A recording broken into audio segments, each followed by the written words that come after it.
I felt my stomach drop through the floor as the words left Vincent's mouth. Time seemed to slow as I watched his lips curl into that smirk I'd grown to despise. We're restructuring commissions. Yours is now 1% instead of 10%. Bile rose in my throat.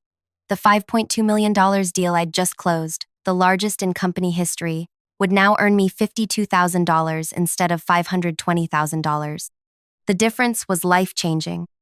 I'd already mentally spent that money, paying off my mom's medical bills, finally replacing my 12-year-old car, putting a down payment on a home after a decade of renting. All gone. Just like that. My name is Meredith Harlow, married to the few people I actually trust, and I'm 34 years old.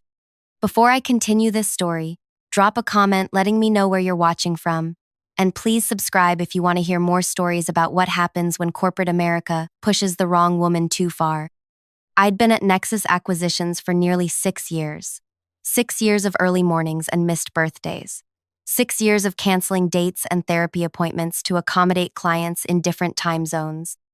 6 years of proving myself in an industry where women were still treated like decorative accessories rather than driving forces.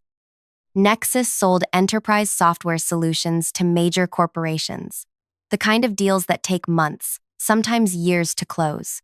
The kind where a standard 10% commission could set you up for a good long while. I joined Nexus as an account manager after leaving a toxic startup where my boss had taken credit for my work while simultaneously trying to sleep with me. The startup world was full of boys pretending to be visionaries while treating women like furniture. Corporate seemed safer, more structured. I was wrong. At Nexus, I clawed my way up from managing small accounts to becoming the top performer on our enterprise team. I worked harder than anyone. Memorized industry specs other salespeople couldn't be bothered to learn. Built real relationships with clients instead of treating them like walking dollar signs. When Selene Technologies appeared on our radar, everyone said they were untouchable. They were revolutionizing medical imaging with AI, and their CEO, Imani Okafor, was known for being brilliant but impossible to impress. Selene had chewed up and spat out sales teams from every one of our competitors. "Don't waste your time," Vincent had said. "Focus on the clients we can actually land." But I saw something in Selene that others missed. Their pain points weren't what everyone assumed. While other sales teams pitched them on cost saving and efficiency, I spent weeks researching their actual challenges: integration with legacy systems and HIPAA compliance across international boundaries. For 3 months, I practically lived Selene. I talked to their mid-level managers, their tech team, even befriended their administrative staff. I learned about their frustrations, their dreams for the company, the barriers preventing them from scaling globally. When I finally got my meeting with Imani, I didn't pitch. I presented solutions to problems she hadn't even shared publicly. I watched her face shift from skeptical to curious to genuinely impressed. "You actually understand what we're trying to do," she'd said, leaning forward. "That's refreshing." It took another 4 months of meetings, demonstrations, contract negotiations. I worked 80-hour weeks, missed my brother's wedding, developed an ulcer that kept me up at night. But I did it. Selene signed a 5-year contract worth $5.2 million. The largest deal in Nexus history. The morning after the contract was finalized, I floated into the office. People who'd never spoken to me were suddenly my best friends. The CFO sent a company-wide email congratulating me. My commission, my life-changing, debt-erasing, future-securing $520,000, would be paid out when Celine's first payment cleared, roughly 4 weeks away. That was yesterday. Today, Vincent called me into his office. As always, he was wearing a crisp blue shirt that matched his eyes that took credit for other people's work and lingered too long on junior staff's bodies at happy hours. "Mary, fantastic work with Selene." His voice oozed artificial warmth. "Truly exceptional. The executive team is beyond impressed." I smiled, waiting for the inevitable but. With Vincent, there was always a but. As you know, we're always evaluating our compensation structures to ensure they're aligned with market standards and our growth goals. He shuffled some papers, not making eye contact. "For deals exceeding $5 million, we're implementing a new tiered commission structure." That's when he said it. Yours is now 1% instead of 10%. The room seemed to tilt.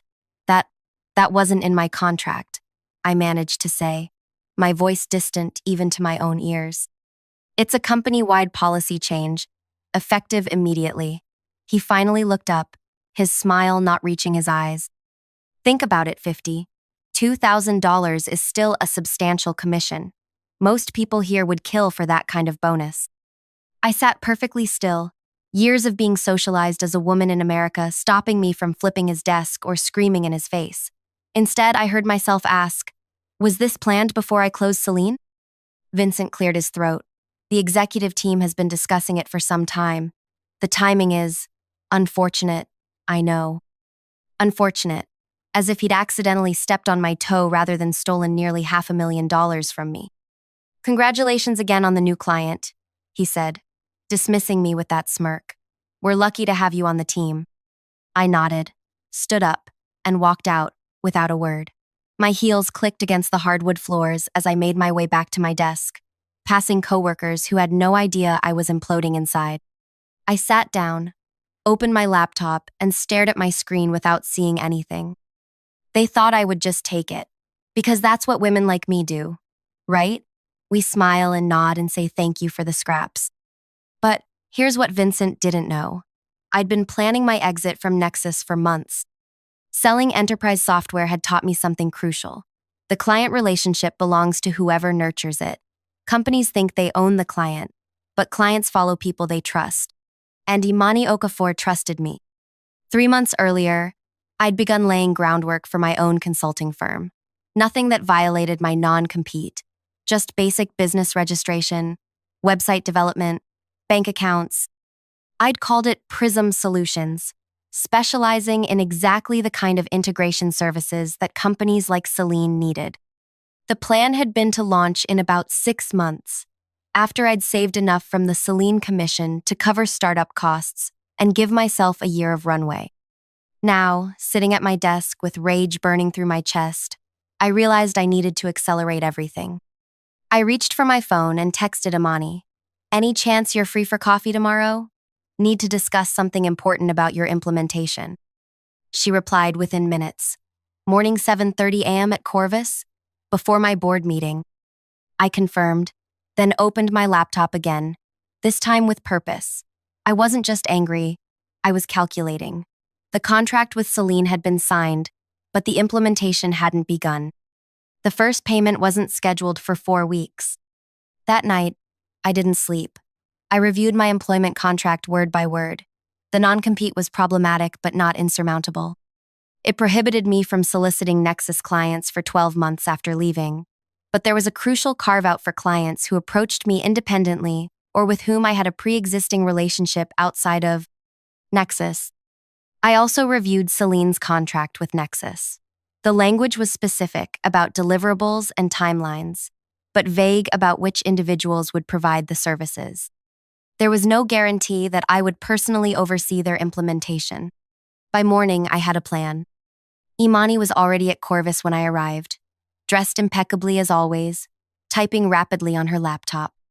This better be important, she said without looking up. I've got board members flying in from Singapore in 2 hours. I sat down, my hands steady despite my racing heart.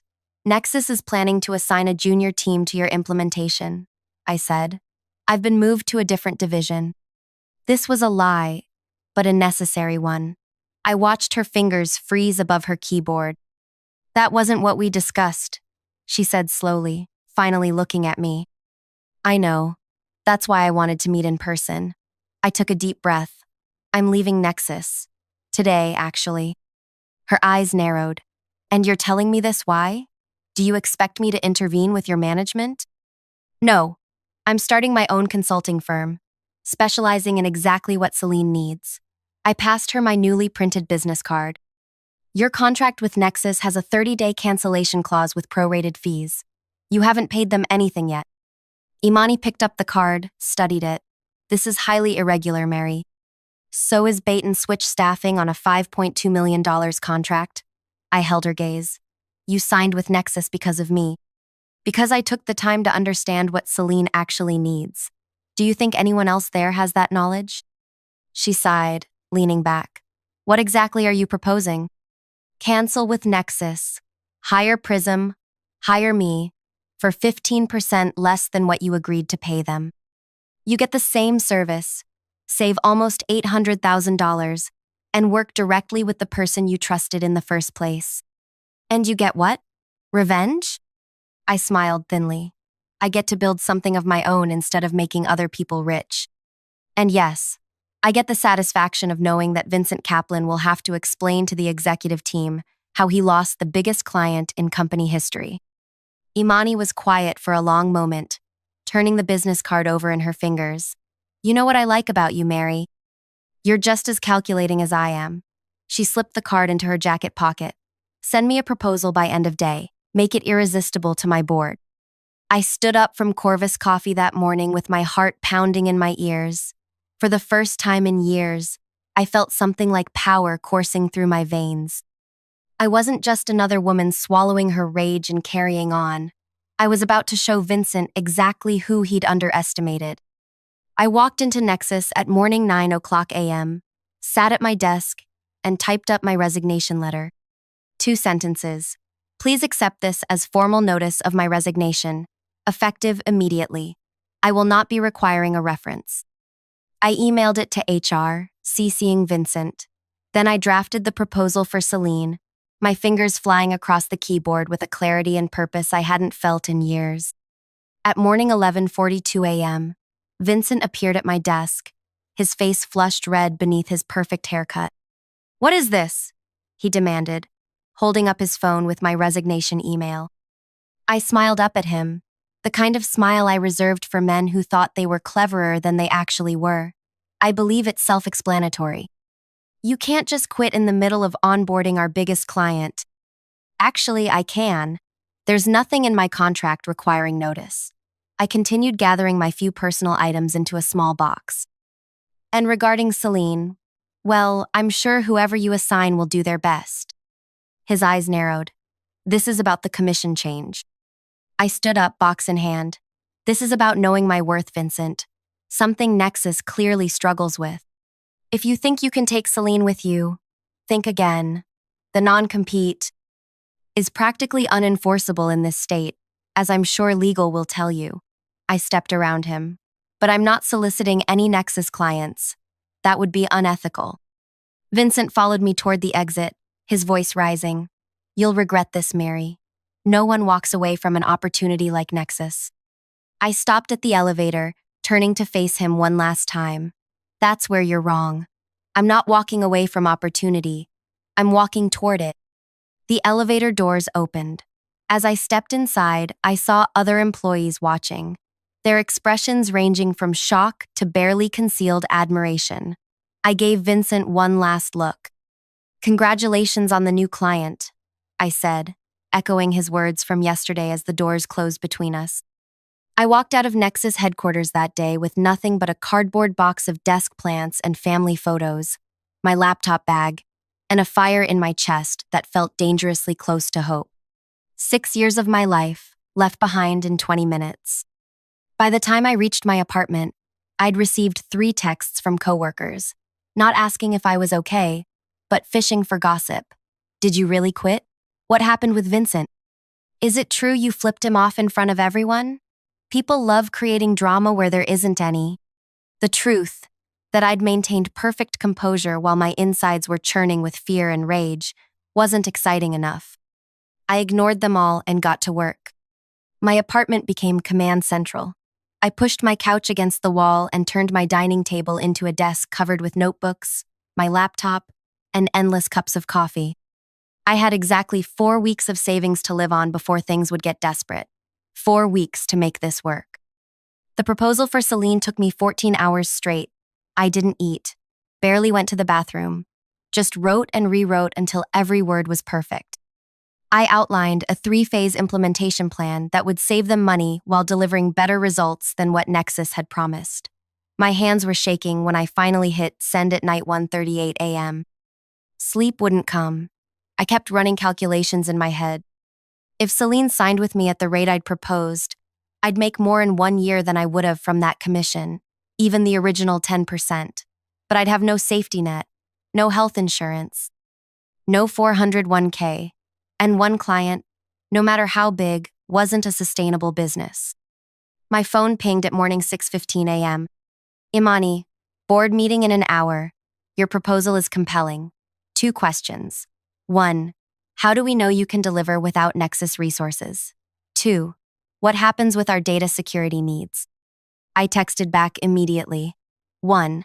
Nexus outsources implementation anyway, to contractors I've worked with for years. I've already spoken with 3 key specialists who are ready to join Prism.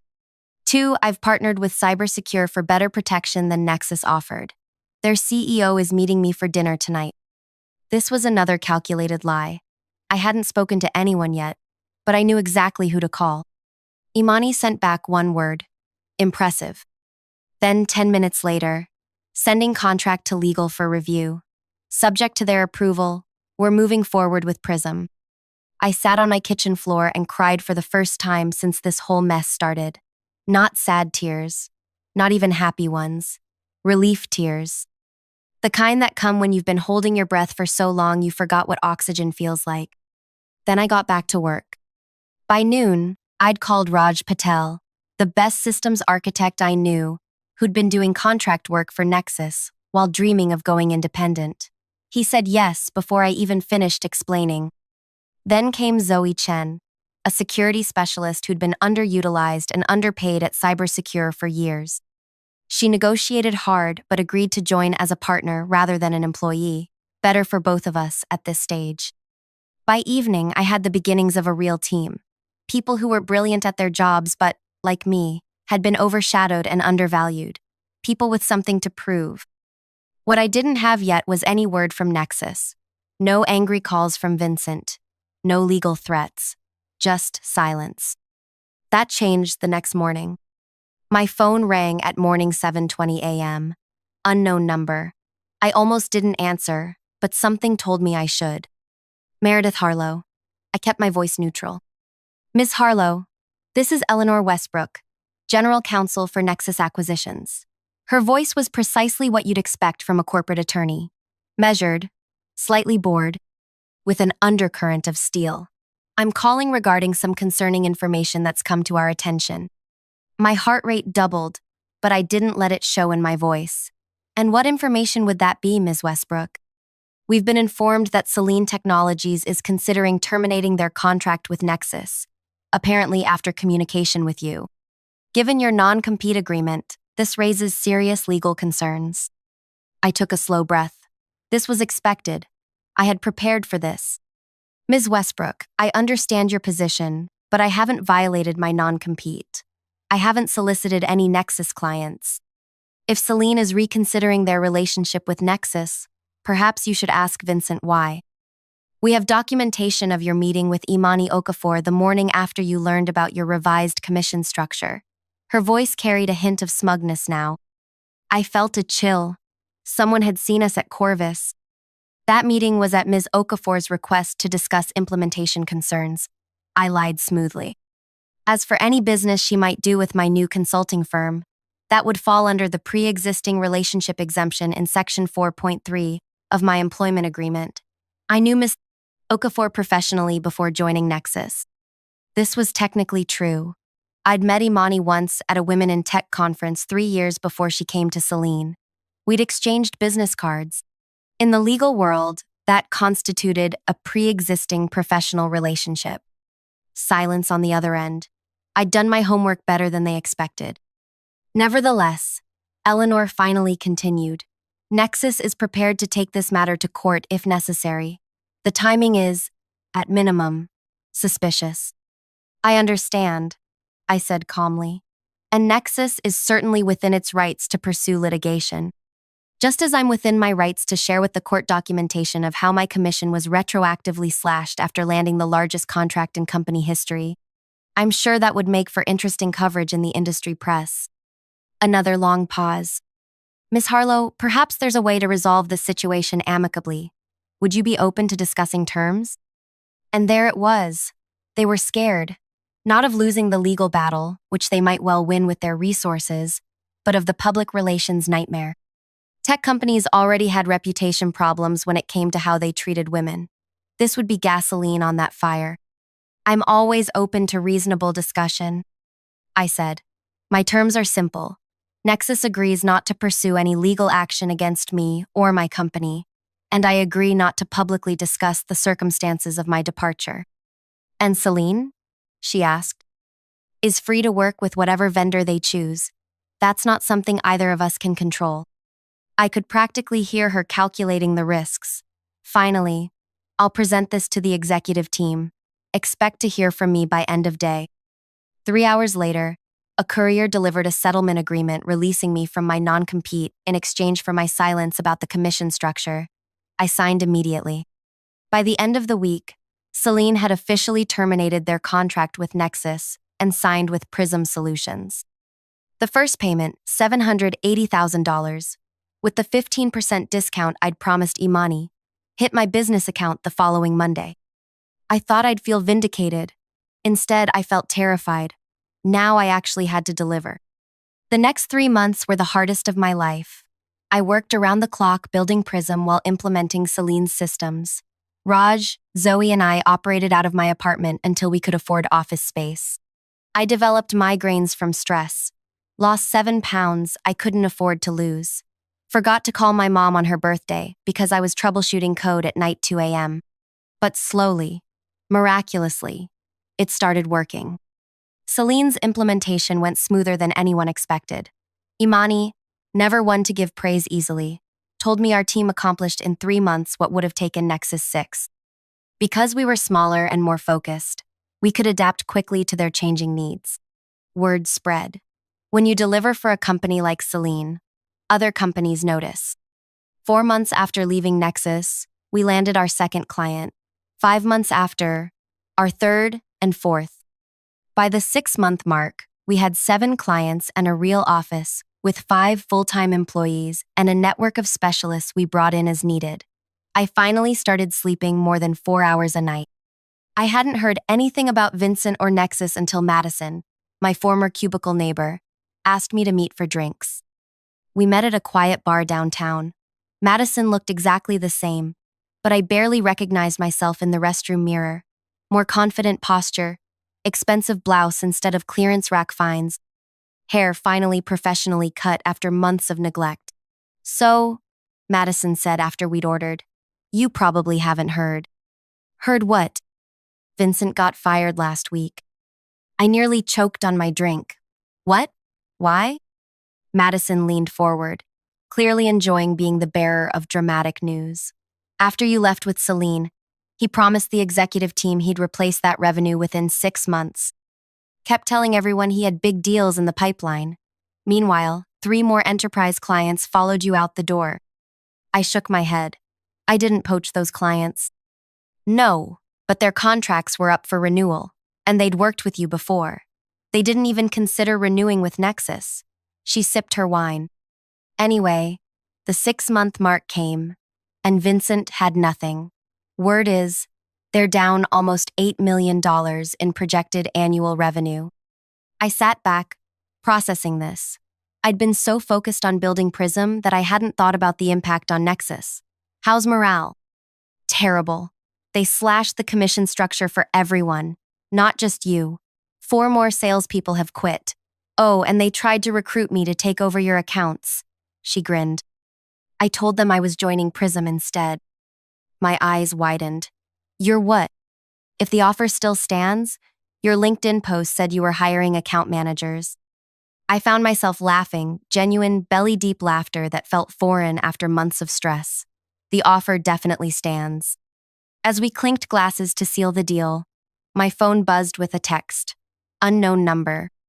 I know I'm probably the last person you want to hear from. It's Vincent. Can we talk? I've got a business proposition. I showed Madison the text. Her eyes went wide. Are you going to respond? I thought about it for a long moment. About all the nights I'd lain awake thinking of clever, cutting things I wished I'd said to him. About the satisfaction I'd imagined feeling at his downfall. But looking at his text now, I felt as nothing. Not anger, not vindication, just emptiness. like looking at an old scar that no longer hurts. I put my phone away without responding. Not worth my time. 2 weeks later, I received a LinkedIn message from Vincent. Mary, I've started my own consulting firm and would value your advice. Maybe we could partner on some projects? Let's put the past behind us. I almost laughed out loud. The audacity of men will never cease to amaze me. After everything, he genuinely thought I might help him. I wrote back a single line. I don't think our commission structures would be compatible. Then I blocked him. 1 year to the day after I walked out of Nexus, Prism Solutions moved into our new offices. The entire 10th floor of a downtown building with floor-to-ceiling windows and a view of the river. We had 28 employees, 17 clients, and had just closed our first $10 million contract. That evening, after everyone had gone home, I sat alone in my corner office, looking out at the city lights. My phone pinged with a text from Imani. Heard about the Meridian contract. Impressive. You should be proud. I wrote back, I'm learning from the best. She responded with a rare emoji, a simple thumbs up that, coming from her, felt like a standing ovation.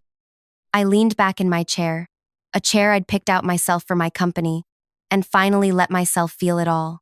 The fear, the exhaustion, the wild, improbable triumph. What happened with Nexus wasn't really about the money. It was about being seen, valued, recognized for what I'd built rather than having it taken from me.